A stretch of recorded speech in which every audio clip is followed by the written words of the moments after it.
Hello friends, मैं हूं पंकज पंजवानी और जावा नेटबीन्स वीडियो लेक्चर सीरीज़ का पहला वीडियो आज मैं आपके साथ शेयर कर रहा हूं। तो आज के वीडियो में हम इंट्रोडक्शन देखेंगे। जावा, जैसा कि आप जानते हैं, जावा एक लैंग्वेज है और नेटबीन्स कहलाता है आईडीई। ठीक है, नेटबीन्स इज़ एन आईडीई। ठीक है, मैं आपको यहाँ बता देता हूँ। Java is a language, programming language।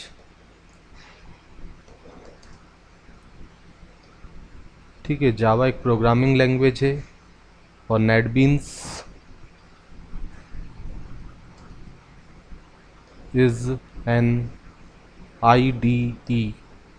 ठीक है, जावा एक प्रोग्रामिंग लैंग्वेज है, सी प्लस प्लस की तरह। हाँ, एक ऑब्जेक्ट ओरिएंटेड प्रोग्रामिंग लैंग्वेज है। और नेटबीन्स एक सॉफ्टवेयर है और प्रोग्रामिंग के लिए जो सॉफ्टवेयर्स होते हैं उसको हम बोलते हैं आईडीई। ठीक है, तो नेटबीन इज़ एन आईडीई। आईडीई का फुल फॉर्म होता है इंटीग्रेटेड डेवलपमेंट एनवायरनमेंट। ठीक है, नेटबीन्स का हम यूज़ करेंगे जावा के ग्राफिकल यूज़र इंटरफेस वाले प्रोग्राम्स बनाने के लिए। ठीक है, हम चाहें तो जो काम अपन नेटबीन्स से करेंगे वो काम आप नोटपैड में भी कोडिंग करके कर सकते हो।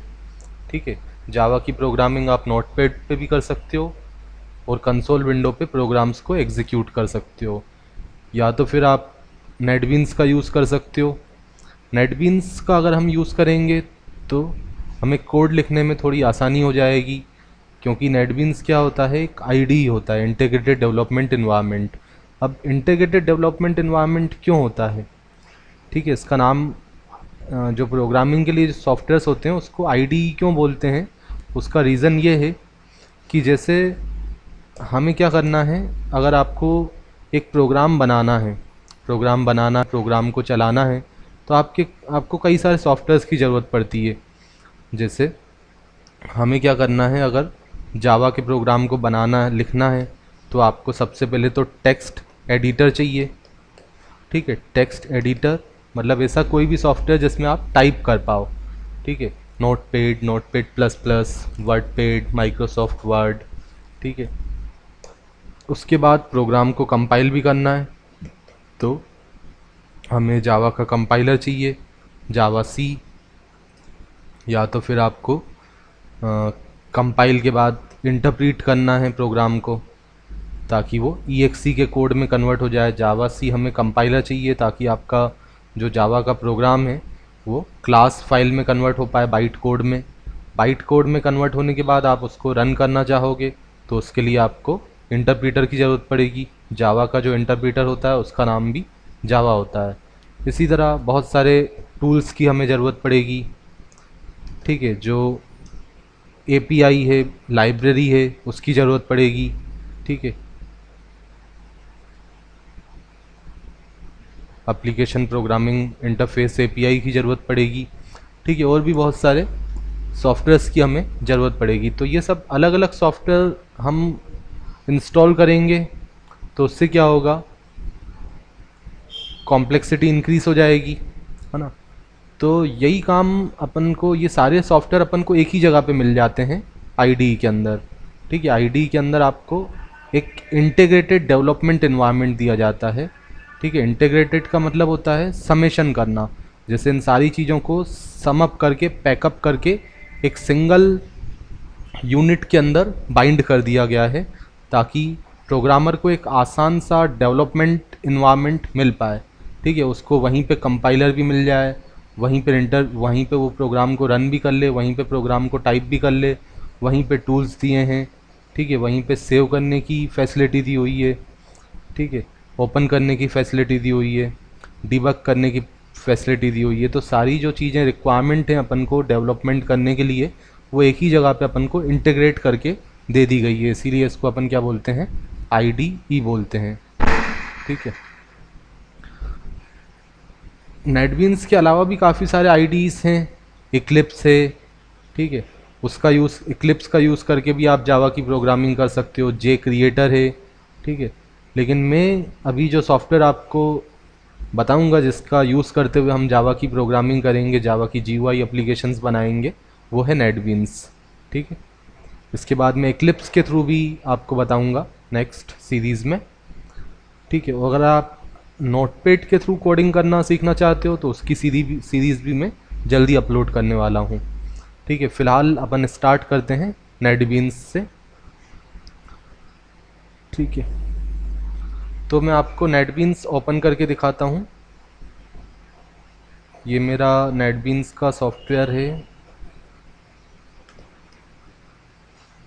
ठीक है। अलग अलग वर्जन होते हैं, मेरे पास दोनों वर्जन है, 6.9 भी है, 8.0 भी है।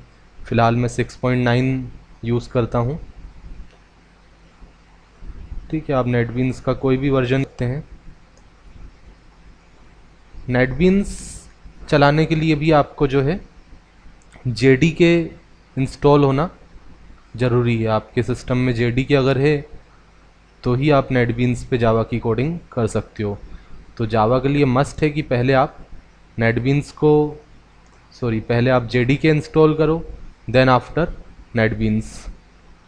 क्योंकि जेडीके के अंदर आपको क्या क्या मिल जाएगा, जावा का कंपाइलर मिल जाएगा, जावा का इंटरप्रीटर मिल जाएगा, जावा का एपीआई मिल जाएगा, एप्लेट व्यूअर मिल जाएगा।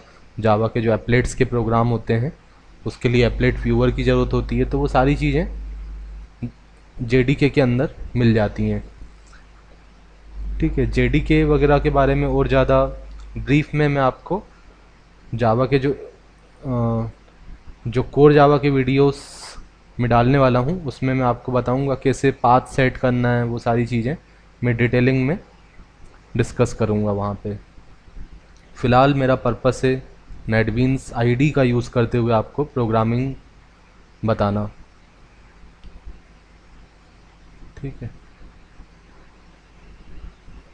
तो ये मेरा नेटबीन्स का सॉफ्टवेयर है। इसमें ये साइड में आपकी अलग अलग विंडोज़ देख रहे हो, ये प्रोजेक्ट की विंडो है। जितने भी आप प्रोग्राम्स बनाते जाओगे, प्रोजेक्ट्स आप जितने ही बनाते जाओगे, वो सारे यहाँ पे शो होते जाएंगे, ठीक है। फिर सर्विसेज, जब आप डेटाबेस पे वर्क करोगे तो आप सर्विसेज विंडो पे जाओगे, ठीक है। वेब सर्विसेज का यूज़ करोगे तब आपको यहाँ पे जाना है, ठीक है। पैलेट में आपको जो है, पैलेट विंडो में आपको कंट्रोल्स दिखाई देते हैं। अभी कोई कंट्रोल नहीं आ रहा, तो मैं क्या करता हूँ, फाइल में जाता हूँ। फाइल में जाके मैं चले जाता हूँ न्यू, एक अपन नया प्रोजेक्ट बनाते हैं। फाइल में जाके मैंने एक न्यू प्रोजेक्ट बना लिया। यहाँ से आप जावा सेलेक्ट कर लोगे, वो जावा एप्लीकेशन सेलेक्ट कर लोगे, ठीक है। जावा एप्लीकेशन, नेक्स्ट, ठीक है। तो मैं एक प्रोजेक्ट बना लेता हूँ। प्रोजेक्ट का मैं कुछ नाम दे देता हूँ। मैंने इसका नाम दे दिया जावा यूट्यूब, ठीक है। जो भी मैं आपको प्रोग्राम्स बताऊंगा वो इसी फोल्डर के अंदर बताते जाऊंगा, है ना। जावा यूट्यूब मैंने नाम दे दिया इसका, तो इससे मुझे याद रहेगा कि इसी के अंदर मुझे सारे वीडियोस बनाने, सारे जो हैं प्रोग्राम्स आपको इसी फोल्डर के अंदर, इसी प्रोजेक्ट के अंदर मैं बना के दिखाऊंगा, ठीक है। तो मैं यहाँ पे फिनिश कर देता हूँ, ठीक है। अब जो भी आप प्रोजेक्ट वगैरह बनाते हो उसकी डिफ़ॉल्ट लोकेशन क्या होती है, ये सब डॉक्यूमेंट्स फोल्डर के अंदर सेव होते हैं जावा नेटबीन्स प्रोजेक्ट के अंदर, ठीक है। जो भी आप बनाते हो प्रोग्राम्स नेटबीन्स के अंदर, वो डिफ़ॉल्ट उसकी लोकेशन होती है डॉक्यूमेंट्स के अंदर। नेटबीन्स प्रोजेक्ट के अंदर आपकी फाइल्स, आपके फोल्डर्स यहाँ पे बनते जाते हैं। जो भी प्रोजेक्ट्स आप बनाते हो वो यहाँ पे आते जाते हैं। जैसे मैंने इसका नाम रख दिया जावा यूट्यूब, तो इस नाम जैसे ही मैं फिनिश करूँगा तो ये फ़ोल्डर वहाँ पे क्रिएट हो जाएगा इस नाम का, ठीक है। ये लिखा हुआ है क्रिएट मेन क्लास। आप मेन क्लास चाहते हो कि पहले से बनी हुई आ जाए। मेन क्लास मीन्स जिसके अंदर मेन फंक्शन रहेगा, ठीक है। तो मैं चाहता हूँ मेन क्लास आ जाए और यहाँ पे मेन क्लास का नाम बाय डिफ़ॉल्ट MAIN आएगा, लेकिन मैं चाहता हूँ और कुछ नाम देना चाहता हूँ, जैसे मैंने दे दिया फर्स्ट प्रोग्राम। ठीक है, मैंने इसका नाम दे दिया फर्स्ट प्रोग्राम। ये जो लिखा है जावा यूट्यूब, ये क्या है, पैकेज है। ठीक है, ये पैकेज है और ये क्लास का नाम है। ठीक है, पैकेज आपको पता होगा कि पैकेज क्या होता है, कलेक्शन होता है क्लासेस का। ठीक है, जैसे आपने हेडर फाइल्स देखा होगा, C++ में आप हेडर फाइल्स यूज़ करते हो, है ना। इसी तरह यहाँ पे पैकेज का कंसेप्ट आ जाता है। पैकेज एक फोल्डर की तरह होता है, फोल्डर के अंदर क्या होती हैं, फाइल्स होती हैं। ठीक है, तो पैकेज जब भी मैं बोलूँ तो आप उसको समझोगी एक फ़ोल्डर है, फ़ोल्डर की तरह आप प्रोजेक्ट पैकेज को समझो, और क्लास को आप फाइल्स की तरह समझो। ठीक है, क्लास क्या है, फाइल्स हैं फ़ोल्डर के अंदर, और पैकेज क्या है, फ़ोल्डर है। ठीक है, मैंने फिनिश किया इसको। आप लोकेशन चाहो तो ब्राउज़ पे जाके चेंज भी कर सकते थे। बाय डिफ़ॉल्ट जो लोकेशन रहती है मैंने उसी पे सेव कर दिया। ठीक है, तो आप देखोगे यहाँ पे एक फ़ोल्डर आ जाएगा, ये जावा यूट्यूब नाम का। ठीक है, जावा यूट्यूब नाम का एक फ़ोल्डर बन गया। ठीक है, तो ये मेरा पैकेज आ गया, जो हमने प्रोजेक्ट का नाम दिया था उसी नाम से आपका ये पैकेज क्रिएट हो गया। और हमने क्लास का नाम दिया था फर्स्ट प्रोग्राम। ठीक है, हमने लिखा था जावा यूट्यूब डॉट मेन लिखा था, तो मेन की जगह मैंने ये नाम दे दिया था। ठीक है, तो इसमें जो है नेटबीन्स में आपको ये सब कोड लिखा हुआ आता है ऑलरेडी। यहाँ पे मेन फंक्शन ऑलरेडी बना हुआ आ रहा है। ठीक है, क्लास ऑलरेडी बनी हुई आ गई, पैकेज इंक्लूड हो गया। ये सब हमारे कमेंट्स होते हैं, मल्टी लाइन कमेंट। कमेंट केवल अपने अंडरस्टैंडिंग के लिए होते हैं, आप इनको हटा भी सकते हो। ठीक है, अब मैं आपको एक छोटा सा प्रोग्राम बना के दिखाता हूँ, प्रिंट करके देखते हैं। उससे पहले अपन कुछ और डिस्कस कर लेते हैं। मैं आपको कुछ शॉर्टकट्स बता देता हूँ आज के प्रोग्राम में। इसमें हम काफ़ी सारे शॉर्टकट्स भी यूज़ कर, हमें काफ़ी सारी हेल्प दी हुई है, आपको इस आईडी में काफ़ी सारी हेल्प मिलेगी। ठीक है, जैसे कि आपको बहुत सारे शॉर्टकट दिए हुए हैं। आपको सपोज़ ये लिखना है पब्लिक स्टैटिक वॉइड मेन। ठीक है, तो आप क्या करोगे, PSVM लिख के अगर टेप को प्रेस करोगे तो ये अपने आप लिखा हुआ आ गया पब्लिक स्टैटिक वॉइड मेन। ठीक है, किसकी हेल्प लेनी है आपको, टेब। ठीक है, टेब जो की होती है उसकी आपको हेल्प लेनी है। मैंने ये कमेंट में लिख दिया। ठीक है, जैसे आप क्या करोगे, PSVM के साथ साथ टेप प्रेस करोगे। PSVM लिख के आप अगर टेप को प्रेस करोगे तो आपके पास मेन फंक्शन आ जाएगा। ठीक है, इसी तरह आपको अगर पैकेज वगैरह इंपोर्ट करवाना है, ठीक है, पैकेज हम इंपोर्ट करवाते हैं तो उसको शॉर्टकट में आप IR और टेब लिख सकते हो, तो अपने आप ये इंपोर्ट लिखा हुआ आ जाएगा। ठीक है, तो इंपोर्ट के लिए क्या शॉर्टकट होगा, IR और टेब। ठीक है, IR टेब लिखोगे तो अपने आप इंपोर्ट लिखा हुआ आ जाएगा। तो ये दूसरा शॉर्टकट मैंने आपको बताया।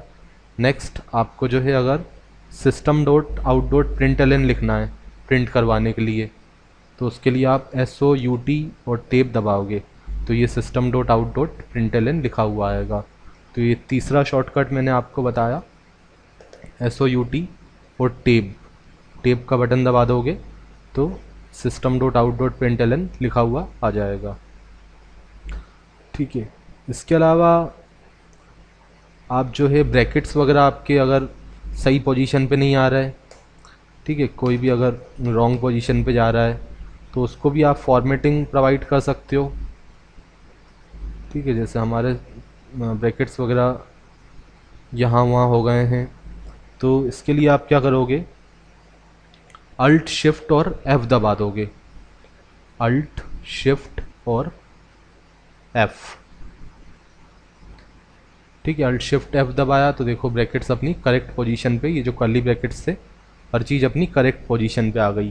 ठीक है, तो हम क्या करते हैं, एक और शॉर्टकट मैं आपको बताता हूँ, अल्ट शिफ्ट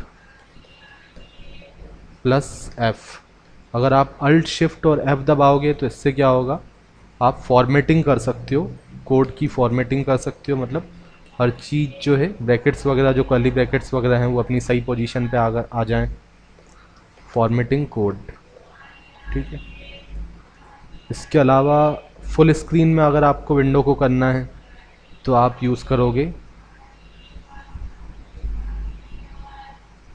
ठीक है। बाकी और भी सब शॉर्टकट आपको यहाँ पे भी दिख रहे हैं, ये बहुत सारे शॉर्टकट आ रहे हैं, ठीक है। इन सब मेन्यूज़ पे जाओगे तब भी आपको शॉर्टकट्स दिखाई देंगे, ठीक है। लेकिन जो ज़्यादा यूज़ में आते हैं शॉर्टकट्स वो मैंने यहाँ बता दिए, ठीक है। इन सब शॉर्टकट्स को भी आप जो मेन्यू पे दिए हैं उन सब शॉर्टकट्स को भी आप यूज़ कर सकते हो, ठीक है। जैसे रन करने के लिए F6, ठीक है। फाइल को रन करने के लिए शिफ्ट F6, कंपाइल करने के लिए F9, बिल्ड मेन प्रोजेक्ट के लिए F11, ठीक है। तो ये सब भी शॉर्टकट्स आपको दिए हुए हैं। इसके अलावा मैं फुल स्क्रीन का शॉर्टकट आपको बताता हूँ, alt plus shift plus enter, ठीक है। अल्ट शिफ्ट और एंटर अगर आप प्रेस करोगे तो आपकी जो कोड विंडो है वो फुल स्क्रीन में आ जाएगी, ठीक है। अल्ट शिफ्ट एंड एंटर, ठीक है। तो ये आप देख रहे हो फुल स्क्रीन में आ गया। अब आपको टास्क बार वगैरह और कुछ भी नहीं दिखाई दे रहा, बैकग्राउंड में क्या है कुछ नहीं पता चल रहा, ठीक है। और वापस लाने में के लिए फिर आपने अल्ट शिफ्ट एंटर प्रेस कर दिया तो वो वापस फुल स्क्रीन हट गई और नॉर्मल मोड में आ गया, ठीक है। तो आज अपन सबसे पहले तो कुछ प्रिंट करवाते हैं यहाँ पे। इस वाले एग्जांपल में मैंने कुछ GUI एप्लीकेशन नहीं बनाई, नेक्स्ट ये इंट्रोडक्शन पार्ट था। नेक्स्ट वीडियो लेक्चर में मैं आपको जो है ग्राफिकल यूज़र इंटरफेस वाली एप्लीकेशन बना के दिखाऊंगा, ठीक है। तो सबसे पहले आज मैं आपको यहाँ पे कुछ स्क्रीन पे अगर आउटपुट कुछ दिखाना है तो आप यूज़ करोगे system.out.println का। और दूसरी चीज़ यहाँ पे क्या होती है, जितनी भी प्री डिफाइंड कीवर्ड्स हैं, कंस्ट्रक्टर्स हैं, जो भी प्री डिफाइंड चीज़ें हैं, ठीक है, कोई भी जो प्री डिफाइंड फंक्शंस हैं, क्लासेस हैं, वो सब आप देख सकते हो। अगर आप थोड़ा सा, जैसे मुझे सिस्टम लिखना है, मैंने कुछ लेटर प्रेस किए, SY लिखा और मैंने अगर कंट्रोल के साथ स्पेस दबा दिया, कंट्रोल के साथ अगर मैंने स्पेस प्रेस कर दिया तो SY मैंने लिखा, तो SY से रिलेटेड जितने भी कीवर्ड्स हैं जावा में, कीवर्ड्स हैं, क्लासेस हैं, जो भी चीज़ें SY से स्टार्ट हो रही हैं वो सारी चीज़ें आपको यहाँ पे शो हो जाएंगी, ठीक है।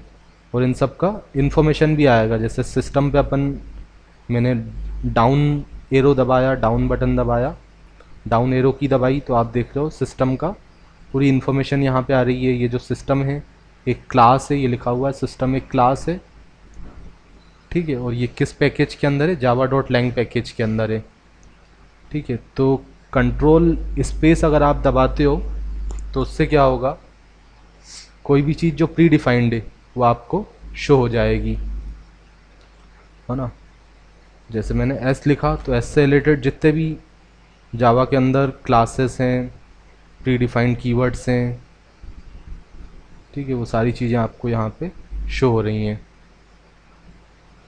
तो फ़िलहाल तो इसके लिए क्या है शॉर्टकट, कोई भी जो प्री डिफाइंड चीज़ आपको फंक्शंस वगैरह देखने हैं तो आप कंट्रोल प्लस स्पेस को यूज़ करोगे, है ना। इससे क्या होगा, इंटेलिसेंस विंडो आ जाएगी आपके पास, इसको हम इंटेलिसेंस विंडो बोलते हैं, ठीक है। मुझे लिखना है system.out.println, तो मैंने SYS लिख के मैंने जैसे ही कंट्रोल स्पेस दबाया तो ये सिस्टम आ गया।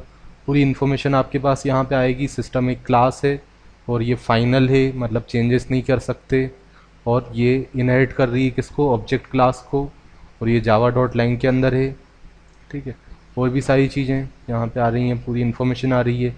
और ये क्लास कब से जावा में है, JDK 1.0 जो पहला वर्जन था जावा का, JDK 1.0, तब से ये क्लास जावा में इंक्लूड की गई है, ठीक है। फिर मैंने यहाँ पे सिस्टम लिखा, सिस्टम लिखने के बाद मैंने डॉट लगाया, तो फिर आपके पास ये इंटेलिजेंस विंडो आ गई। ठीक है, सिस्टम क्लास के अंदर जितने भी बने बनाए फंक्शन है, प्री डिफाइंड फंक्शन, वो सारे आपको यहाँ पे शो हो रहे हैं। ठीक है, किसका क्या रिटर्न टाइप है ना, वो भी आप देख सकते हो। जैसे मुझे सिस्टम डॉट आउट लिखना है तो आउट की पूरी इन्फॉर्मेशन यहाँ पे आ गई। आउट जो है किस क्लास का ऑब्जेक्ट है, प्रिंट स्ट्रीम क्लास का ऑब्जेक्ट है। ठीक है, आउट प्रिंट स्ट्रीम क्लास का ऑब्जेक्ट है। तो इस तरीके से आपको यूज़ करना है, ये सब बताया हुआ है आपको। ठीक है, तो मैंने लिखा system dot out dot print Elon.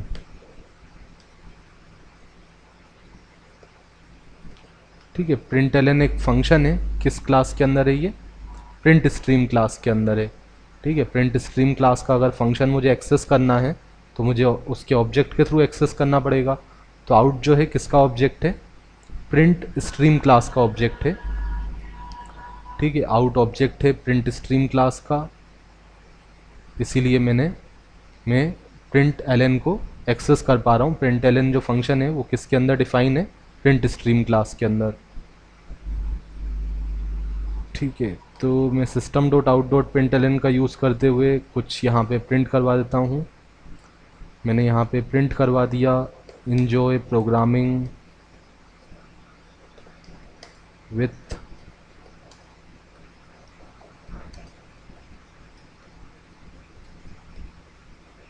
Okay. सो इतना प्रिंट करवाने के बाद यहाँ से आप इसको सेव कर सकते हो, प्रोग्राम को आप यहाँ से रन कर सकते हो, या फिर यहाँ पे रन पे जाके रन फाइल पे क्लिक कर सकते हो आप, या रन मेन प्रोजेक्ट पे भी क्लिक कर सकते हो। ठीक है, सेव करने की वैसे ज़रूरत नहीं है, सेव भी कर सकते हो, या फिर रन करोगे तो प्रोग्राम आपका अपने आप सेव हो जाएगा। मैंने रन फाइल किया तो आप देखोगे कि यहाँ पे आपको आउटपुट शो हो जाएगा, ये लिख के आ गया, एन्जॉय प्रोग्रामिंग विथ, ठीक है, पंकज पंजवानी। ठीक है, तो ये हमारा पहला प्रोग्राम था, इसमें हमने इंट्रोडक्शन भी देखा, इसमें जस्ट हमने स्क्रीन पे प्रिंट करवाना देखा कैसे हम नेटबीन्स का यूज़ करते हैं। तो आपको कंसोल विंडो पे जाके कमांड नहीं टाइप करनी पड़ेगी, आपने इससे पहले वाले एग्जांपल्स जो नोटपैड में बनाए होंगे तो उसमें आप क्या करते होगे, नोटपैड में कोडिंग करके फिर कंसोल विंडो पे जाके जावा सी से कंपाइल करते हो तो आपको क्लास फाइल मिल जाती है, फिर जावा इंटरप्रेटर का यूज़ करते हुए .exe फाइल मिलती है, देन आपको आउटपुट मिलता है। लेकिन यहाँ पे अपन को CMD विंडो यूज़ करने की ज़रूरत नहीं है। ठीक है, सो आई होप कि ये वीडियो लेक्चर आपको पसंद आया होगा। मिलते हैं अपने नेक्स्ट वीडियो लेक्चर में, तब तक के लिए bye bye and happy coding.